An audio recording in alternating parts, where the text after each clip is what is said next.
बिस्मिल्लाहिर्रहमानिर्रहीम, अस्सलाम वालेकुम। मैं असदुल्ला खान हूँ। आज 17 फरवरी है। आज लाहौर में बड़ा बिजी डे था अदालतों के हवाले से। बड़े इंपॉर्टेंट केसेस अदालतों में लगे हुए थे।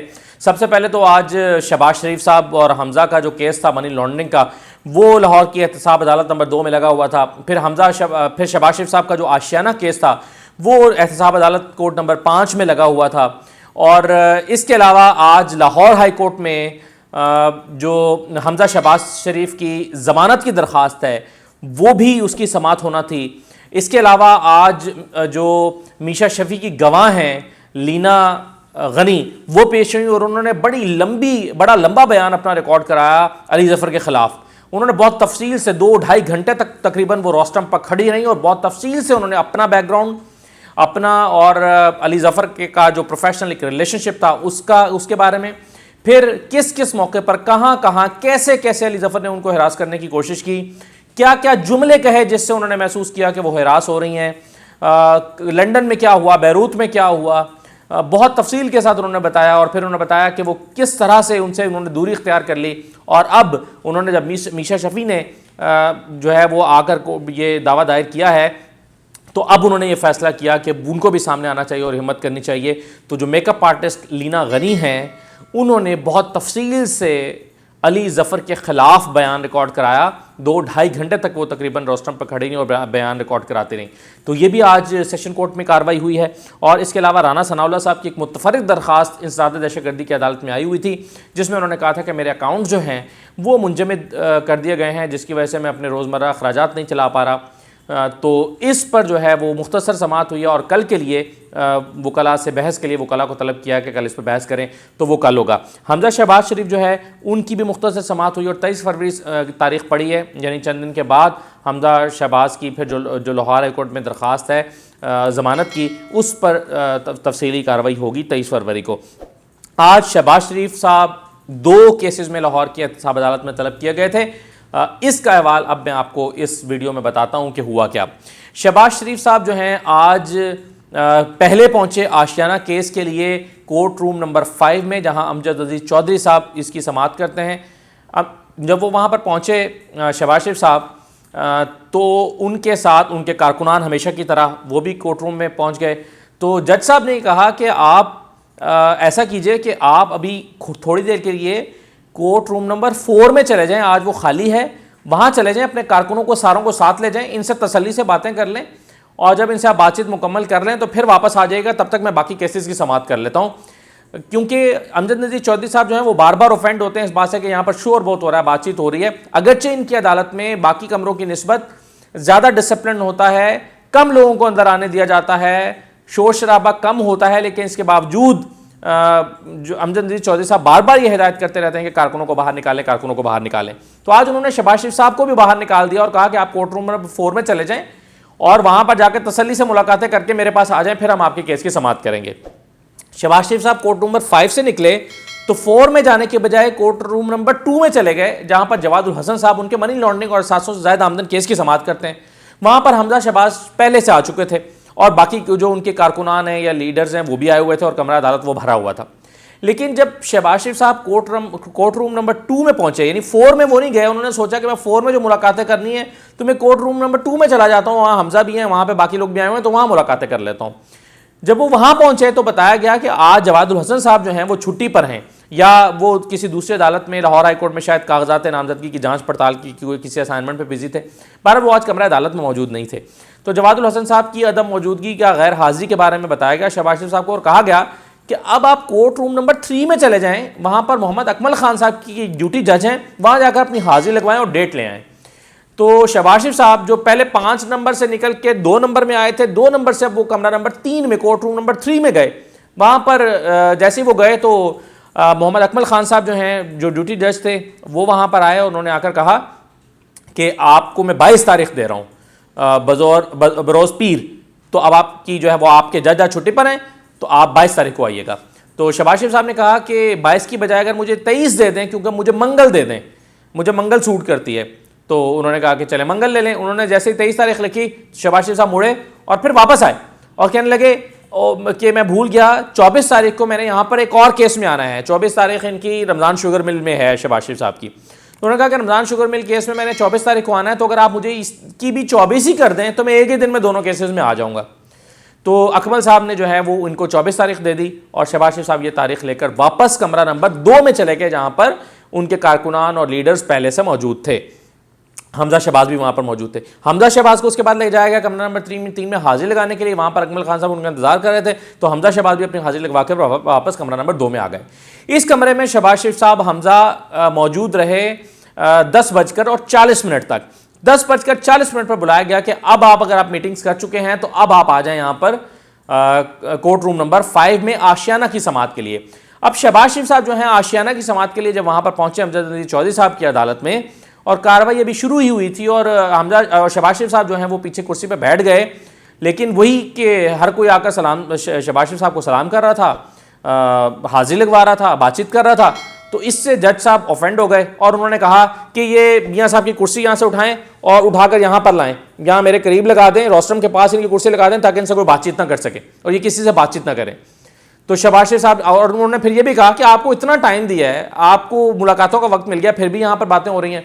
तो शहबाज शरीफ साहब ने कहा वहीं से बैठे बैठे कि जनाब अब मैं बिल्कुल बात नहीं करूंगा, मैं खामोश बैठूंगा, खामोशी से बैठूंगा, कोई बात नहीं करूंगा, आपको कोई दिक्कत नहीं होगी।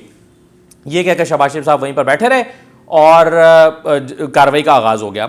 कार्रवाई क्या हो रही है मैं आपको बाद में बताता हूँ कार्रवाई हुई क्या। थोड़ी देर के बाद शहबाज शरीफ साहब के पास अली एडवोकेट आए, उन्होंने कुर्सी उन जो फासले पर पड़ी हुई थी वो उठा के करीब की और उनके पास बैठ गए। जैसे ही वो बैठे तो शहबाज शरीफ साहब ने उनको इशारे से कहा कि बात नहीं करनी, जज साहब देख रहे हैं, जज साहब ने मना किया है, ऐसे उन्होंने इशारा करके और अली एडवोकेट को मना किया कि मुझसे बात ना करो। 5 मिनट तक फिर वो दोनों खामोश बैठे रहे, लेकिन 5 मिनट के बाद फिर शहबाज शरीफ साहब ने अली एडवोकेट से बातें शुरू कर दी। अली एडवोकेट उठे तो फिर वहाँ पर मुस्तफ़ा रमदे बैठ गए, उनसे बात हुई, अता तारड़ बैठ गए, उनसे बातचीत हुई।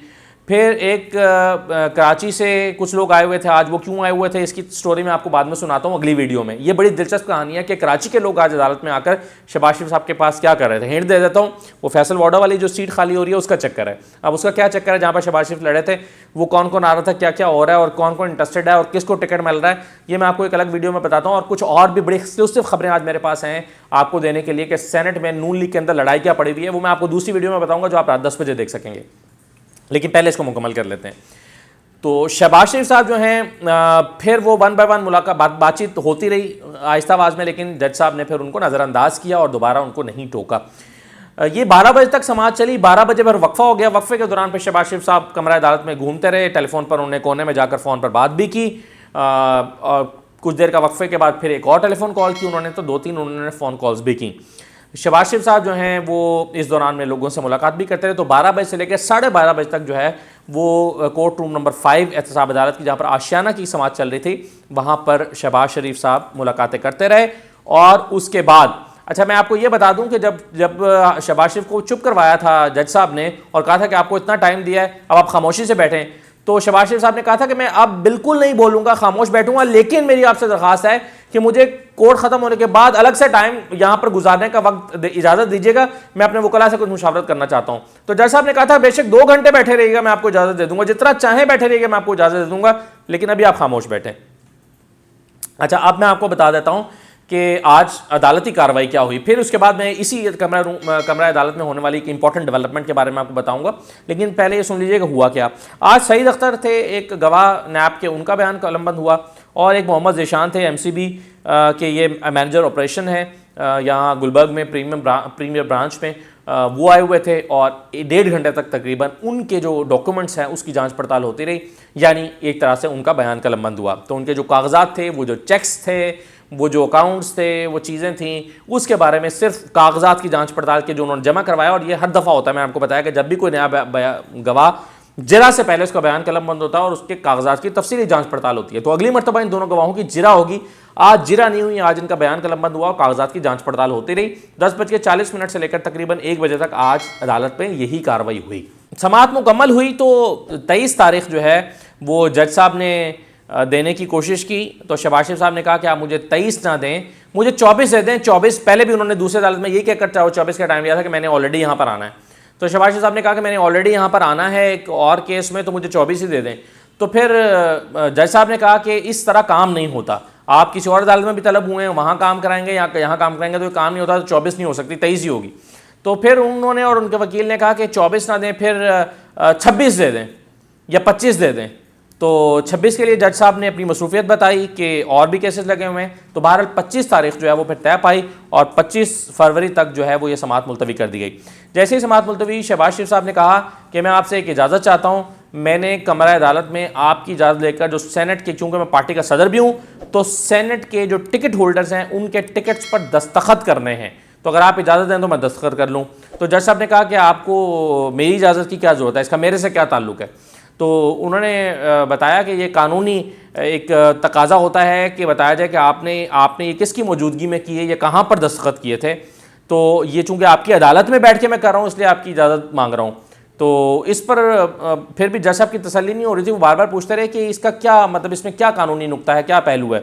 फिर लेकिन उसके बाद जब जज साहब की तसल्ली हो गई कि इसमें कोई मुज़ायका नहीं है, तो उन्होंने कहा कि जी ठीक है, आप दस्तखत कर लें। तो फिर शहबाज शरीफ साहब ने सेनेट के जितने उम्मीदवार को टिकट दिए गए हैं और उनके कवरिंग कैंडिडेट्स को, उन तमाम लोगों के कागजात, जो पेपर्स थे, जो उनका टिकट्स थे, उसके ऊपर शहबाज शरीफ ने दस्तखत किए।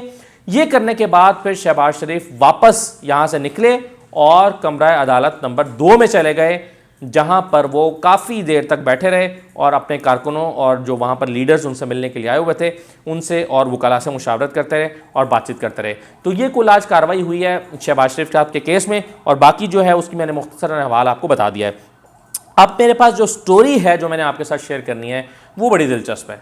वो स्टोरी ये है कि सैफुल मलूक खोखर कैसे गेम कर रहे हैं और सैफुल मलूक खोखर किस तरह से सेनेटर बनने के लिए चक्कर चला रहे हैं। यानी वो ये शहबाज शरीफ साहब को यकीन दिलाने की कोशिश कर रहे हैं कि आप अपने जो सेनेटर हैं उनका हिसाब किताब पक्का रखें, मैं आपसे कोई फेवर नहीं मांगता, मैं पीटीआई के खाते से आपको सेनेटर बन के दिखाऊंगा। अब वो कैसे करेंगे ये मैंने आपको बताना है अगली वीडियो में। दूसरा मैंने आपको बताना है कि खैबर पख्तूनख्वा में जो अब्बास आफरीदी साहब हैं, जो इन्हीं के रिश्तेदार हैं, अब्बास आफरीदी साहब जो हैं, उनके पास टोटल 6 वोट हैं, उनको 18 चाहिए सेनेटर बनने के लिए। वो क्या चक्कर चला रहे हैं सेनेटर बनने के लिए। उन्होंने कल बड़ी ज़बरदस्त मूव की है, उस मूव के बाद वो होपफुल हैं कि अब मैं सेनेटर बन जाऊंगा।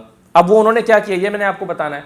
और तीसरा मैंने आपको ये बताना है कि आजम नज़ीर तारड़ पर किस शख्स ने रफड़ डाल दिया है और उन्होंने धक्के से अपने कागजात जमा करवाए शहबाज शरीफ साहब से इजाज़त लेकर कि आजम नज़ीर तारड़ नहीं, मैं बनूंगा सेनेट का मेंबर उनकी जगह पर। वो कौन साहब है। और चौथी बात मैंने आपको ये बतानी है अगली वीडियो में कि कराची में जो फैसल वाडा की सीट खाली हो रही है, वहाँ पर इलेक्शन लड़ने का ख्वाहिशमंद कौन कौन आज अदालत आया हुआ था। तो ये सारी बातें मैं आपको अगली वीडियो में बताऊँगा। कुछ एक्सक्लूसिव इन्फॉर्मेशन है मेरे पास जो 10 बजे आप देख सकेंगे। अभी के लिए इजाज़त दीजिए, अल्लाह हाफ़िज़।